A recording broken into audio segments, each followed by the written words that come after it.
അപ്പം റഹീം നേരത്തെ പറഞ്ഞതുപോലെ മതപരമായ ചടങ്ങുകളെല്ലാം വേണ്ട എന്ന് വെച്ചുകൊണ്ടാണ് അദ്ദേഹത്തിൻ്റെ അദ്ദേഹത്തിൻ്റെ സംസ്കാര ചടങ്ങുകൾ നടക്കുക എന്നാണ് മനസ്സിലാക്കാൻ കഴിയുന്നത്. ലാഫിംഗ് വില്ലയിൽ വെച്ചായിരിക്കും അത് എന്നും പറയുന്നു. മലയാള സിനിമയ്ക്ക് നഷ്ടമാണ് പലതരത്തിലും എന്നതിനപ്പുറം അദ്ദേഹം ഒരു രാഷ്ട്രീയ ജീവിയായി ജീവിച്ച വ്യക്തിയാണ്. വളരെ സജീവമായി നിലപാട് ഉറക്കെ പറഞ്ഞ വ്യക്തിയാണ് സലീം കുമാർ. ഒരു മലയാളത്തിൻ്റെ മുഖമാണ് ആ നിലയ്ക്ക്. അങ്ങനെ കൂടി സലീം കുമാർ ഓർക്കപ്പെടുന്നുണ്ടല്ലോ. എന്താണ് കൂടുതൽ വിവരങ്ങൾ?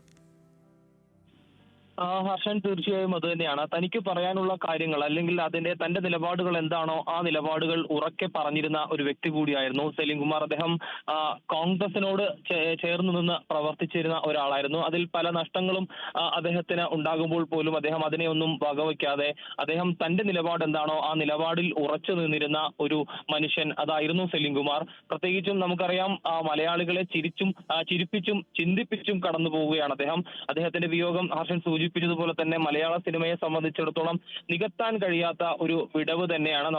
അദ്ദേഹത്തിന്റെ ഓരോ കഥാപാത്രങ്ങളും എടുത്ത് നമ്മൾ പരിശോധിച്ചു കഴിഞ്ഞാൽ അതൊക്കെ തന്നെ നമ്മൾ പലപ്പോഴും പരസ്പരം സംസാരിക്കുമ്പോൾ പോലും ഈ പല കോമഡികളും അല്ലെങ്കിൽ പല തമാശകളും നമുക്കിടയിൽ കടന്നു വരുന്നത് ഈ സെലിംകുമാറിനെ പോലെയുള്ള മഹാരഥന്മാരായ അല്ലെങ്കിൽ നമ്മളെ ആ രീതിയിൽ ചിരിപ്പിച്ചിട്ടുള്ള ആളുകളുടെ കോമഡികളൊക്കെയാണ് നമ്മൾ പലപ്പോഴും പറയാറുള്ളത്. അങ്ങനെ നോക്കുമ്പോഴൊക്കെ മലയാള സിനിമയെ സംബന്ധിച്ചിടത്തോളം, മലയാളികളെ സംബന്ധിച്ചിടത്തോളം വലിയൊരു നഷ്ടം തന്നെയാണ് സെലിംകുമാർ എന്ന മഹാനടന്റെ വിയോഗം. ഏതായാലും ഇപ്പോൾ അദ്ദേഹത്തിന്റെ മൃതദേഹം കൊച്ചിയിലെ അമൃത ആശുപത്രിയിലാണുള്ളത്.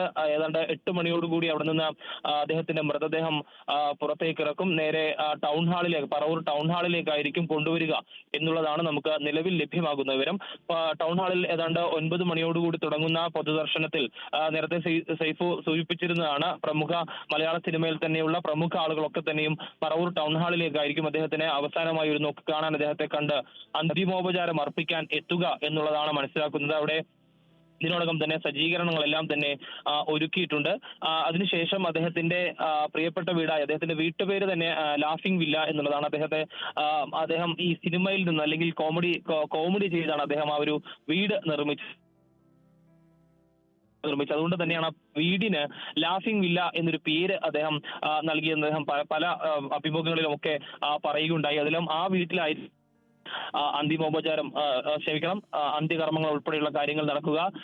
ഏതെങ്കിലും തരത്തിലുള്ള മതപരമായ ചടങ്ങുകൾ വേണ്ട എന്നൊരു നിലപാട് അദ്ദേഹം നേരത്തെ തന്നെ കുടുംബത്തെ അറിയിച്ചിട്ടുള്ളതാണ്. അതുകൊണ്ട് ആ രീതിയിലുള്ള മതപരമായ ഏതെങ്കിലും ചടങ്ങുകൾ ഉണ്ടാകില്ല എന്നുള്ളതാണ് നമുക്ക് ഇതുവരെയും അറിയാൻ കഴിഞ്ഞിട്ടുള്ളത്.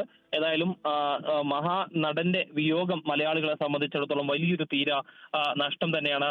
അദ്ദേഹത്തിന്റെ ഓരോ കാര്യങ്ങൾ എടുത്ത് നോക്കുകയാണെങ്കിലും അദ്ദേഹത്തിന്റെ ഈ പേരിന് പിന്നിൽ തന്നെ അദ്ദേഹത്തിന്റെ ഒരു രഹസ്യമുണ്ട്. അതായത് അച്ഛൻ ഗംഗാധരൻ ദൈവവിശ്വാസി ആയിരുന്നില്ലെന്നും സാമൂഹിക പരിഷ്കർത്താവ് സഹോദരൻ അയ്യപ്പന്റെ അനുയായി ആയിരുന്നുവെന്നും മതവുമായുള്ള ബന്ധം ഒഴിവാക്കുന്നതിന് വേണ്ടിയാണ് തനിക്ക് സലീം കുമാർ എന്ന പേര് നൽകിയെന്നും അദ്ദേഹം പല അഭിമുഖങ്ങളിലും പറഞ്ഞിട്ടുണ്ട്. ഏതായാലും ഒരു ഘട്ടത്തിൽ തമാശകൾ, അതായത് കോമഡി കഥാപാത്രങ്ങൾ മാത്രം ചെയ്തുകൊണ്ടിരുന്ന സെലിംകുമാറിന്റെ വേഷപ്പകർച്ച നമ്മൾ കണ്ടതാണ്.